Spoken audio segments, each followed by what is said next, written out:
곽상도 의원이 문재인 대통령의 손자 초등학교 기록을 공개했었죠. 강신업 변호사, 이거를 어떻게 입수를 하게 됐느냐. 왜냐하면 굉장히 개인정보이기 때문에 좀 관심이 가는 부분이거든요. 이 교육청을 통해서 말이죠. 네. 학교를 통해서 이렇게 입수를 했다고 그래요. 그래서 이것을 입수하는 것이 지금 절차적으로 뭐 합당한 것이냐 네. 아니면 그렇지 않느냐 뭐 압박을 했느냐 뭐 이런 얘기가 있지 않습니까?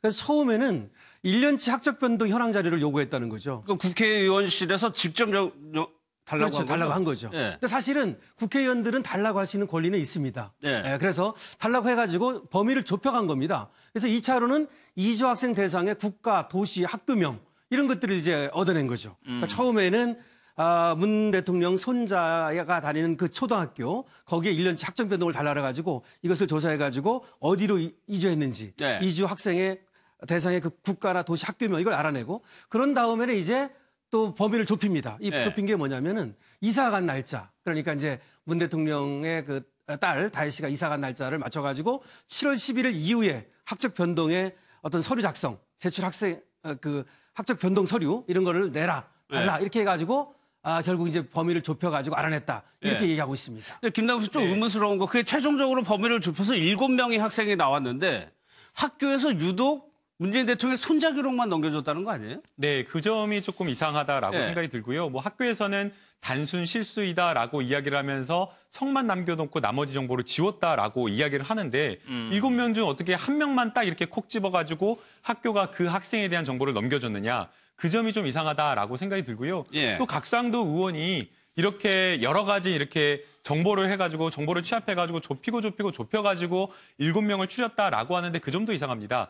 좁힌다라고 한다면 좁힐 때에 어떤 조건이라든가 이러한 것들이 있어야 되는데 어떻게 알고 해외 이주 학생을 대상으로 해서 그 정보만 달라고 했는지 결국 이 해외 이주와 관련된 무엇인가 정보를 받고 이렇게 추리는 과정을 거친 것이 아닌지 그런 생각이 들고요. 또 그 과정에서 학교 측에서 한 명만 전달했다라고 하면 의원실에서 요구한 자료가 이것만 해당되는 것 아니냐라고 하면서 준 것이다라는 그런 의심을 좀 피하기 어렵다라는 생각이 들고 결국 지금 이 문제는 이런 것 같습니다. 만약에 어떤 의혹이 있다라고 한다면 네.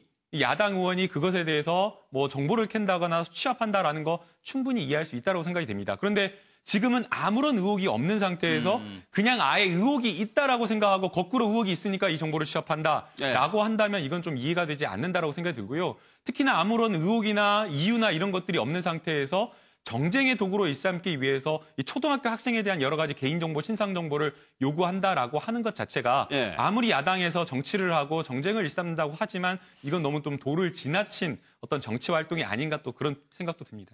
아니, 정치인들이 좀 솔직해졌으면 좋겠어요. 곽상도 의원 측에서는 그 문 대통령의 손자가 다니는 학교를 꼭 집어서 한 게 아니라고 하는데 구기동 그 빌라에서 갈 수 있는 학교는 그 학교밖에 없는 거예요. 그러면 그 학교인 거죠. 그 학교, 초등학교가 그거밖에 없어요. 그러면 알고서 접근한 것이고 왜 접근했는지에 대해서 사실은 대통령 딸이나 손주가 한국을 버리고 왜 그 동남아시아로 가서 학교를 다니는지 뭐 그런 거에 대해서 뭐 알고 싶어서 한 거라고 솔직하게 얘기를 해줘야지. 나는 그 학교에 거기 다니는지 모르고 우연찮게 자기 지역구 다니는 학교 초등학교 자료를 왜 요청합니까? 알겠습니다. 솔직해졌으면 좋겠어요. 정치권이 이 문제를 두고도 좀 논란이 있습니다. 좀 영상을 좀 보겠습니다. 대통령의 9살짜리 손주의 학적부까지 파헤쳐서 공개하는 것은 국민이 위임한 국회의원의 정상적 의정활동 권한을 훨씬 넘어서는 것입니다. 아무리 대통령을 공격할 소재가 궁하다 하더라도 어린 손주까지 뒷조사하는 것은 국회의원이 대통령의 딸 해외 이주와 관련 정상적인 절차에 따라 자료 제출받은 부분을 도리어 문제 삼는 어처구니 없는 일이 벌어지고 있습니다. 대통령 딸과 관련된 내용은 이 정부에서는 성역입니까? 노웅래 의원은 이렇게 얘기를 하고 있습니다. 일선 학교나 교사한테도 직접 전화를 했다는 건데 강 변호사, 이거를 도의적인 걸 넘어서 법적으로도 문제가 될 수 있습니까? 글쎄요, 저거는 좀 애매한 것 같아요. 물론 이제 교사한테 전화를 해서 무엇을 얘기했는지, 그러게 어떻게 얘기를 했는지, 그것이 압박이라든지 이런 것인지 모르겠는데 지금 얘기하는 걸로 봐가지고는 곽 의원 같은 경우에는 뭐 정상적인 얘기였다고 얘기하고 있고요. 그다음에 이걸 뭐 교육청에서도 크게 문제 삼고 있는 것 같지는 않습니다. 다만 민주당이라든지 또 청와대에서는 굉장히 불쾌하게 생각을 하고 있는데요.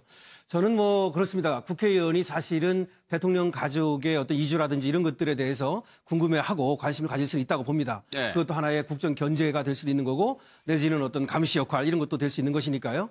다만 거기에 대해서 과연 그런 방법으로만 과연 가능했던 것인지 예. 이런 것들도 좀 의문스럽고요. 원래 다시 말하면 청와대에 그것을 문의했었는지도 모르겠어요. 그 문의를 했다가 그것이 거부당하자 이렇게 한 것인지 예. 그걸 모르겠는데 일단의 정보를 입수를 했다면 그 정보를 가지고 먼저 청와대에 문의를 한다든지 다른 방법으로 알아보고 그것이 이제 잘 안 됐을 때 이렇게 한 것인지 이런 것들이 좀 문제가 될 것 같아요. 알겠습니다.